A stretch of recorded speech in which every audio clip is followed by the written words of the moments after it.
Shalom.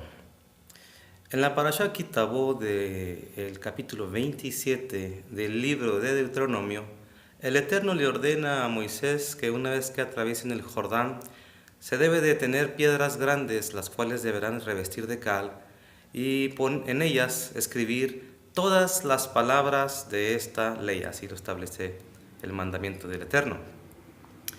De tal manera que nos deja una interrogante. Si dice que el Eterno ordena que se debe escribir todas las palabras de esta ley, ¿cómo podemos entender de aquellas personas que dicen que Dios entregó una ley oral a la cual se deben de regir el pueblo? Esto nos enciende una alarma entonces, porque ha habido un intento a través de las épocas de seguir agregándole libros y dándole esa autoridad de sagrados y en ocasiones superiores a la Torá. Pongamos unos ejemplos. Carlos T. Russell, fundador de la doctrina ruselista, o más conocida hoy en día como los Testigos de Jehová, argumentó que para poder comprender la sabiduría de la Biblia necesitábamos leer los libros que él escribió. En uno de sus argumentos se estipuló que si alguien le dedicaba 2 años a estudiar la Biblia y esos 2 años alguien más los dedicaba al estudio de sus libros, el que estudiaría la Biblia durante 2 años terminaría en tinieblas. Por otra parte, el que estudiaría 2 años sus libros llegaría a la luz. ¿Esto no es contradictorio? ¿Acaso esos libros son superiores a la Torá, a los libros de Moisés? El fundador de la doctrina, también conocida como el mormonismo, Joseph Smith, también argumentó que para poder llegar al conocimiento de Dios se necesitaría leer lo que él escribía. Hoy en día estos movimientos le dan más importancia a esos libros que a la propia Biblia.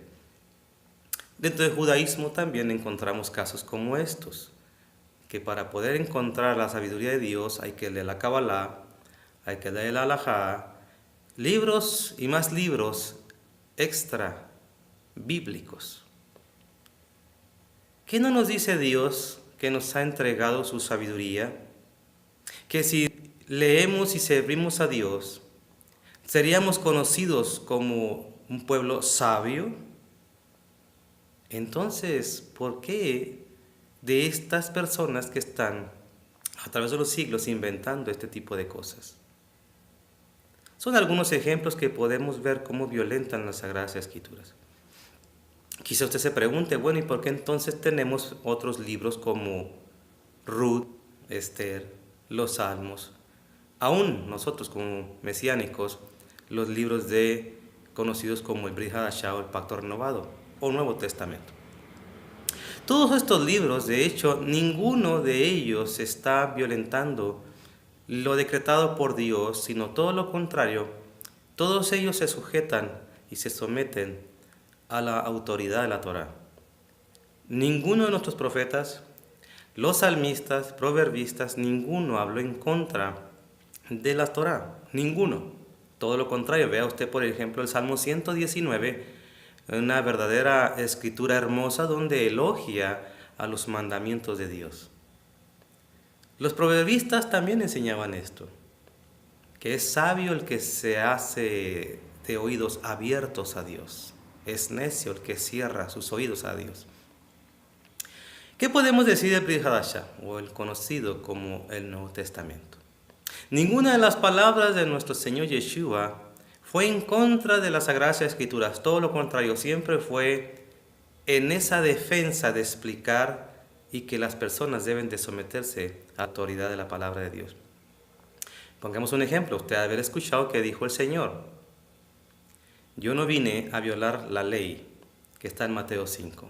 Todo lo contrario, sino a cumplirla. También cuando se le preguntó, Maestro, ¿cuál es el más grande mandamiento? Él citó también las Sagradas Escrituras, conocidas hoy en día como la Torá o los libros de Moisés, la ley. Él citó: amarás al Señor tu Dios con todo tu corazón, con toda tu mente y con toda tu alma. Jamás él habló en contra, ni los discípulos hablaron en contra de lo que hoy conocemos la Torá. Aún Pablo, como es conocido, el rabino Shaul citó en el capítulo de Romanos 7 que la ley de Dios es santa. Aún también lo dice en el libro de Revelaciones, el último libro de la Biblia. En el capítulo número 12, al final de ese capítulo, da a entender con claridad que el enemigo va a odiar y va a levantar que anti-Mesías odie a todo aquel que ama a Yeshua y guarde los mandamientos. En el capítulo 14 también de Revelaciones hace esa indicación clara. Bienaventurados los que guardan hasta el último, preservan la fe en Yeshua y los mandamientos en Dios.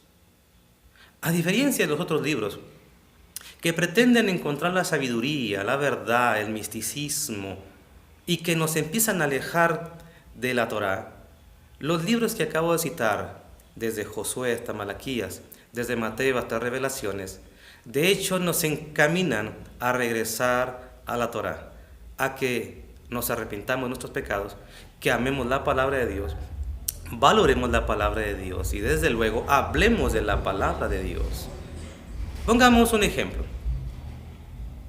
¿Qué fue lo que hizo Yeshua cuando fue llevado al desierto para ser tentado por Satán? ¿Qué frases utilizó? ¿De qué se apoyó? ¿O qué citó para repeler los ataques de Satán? La Biblia, la Torá, los mandamientos de Dios.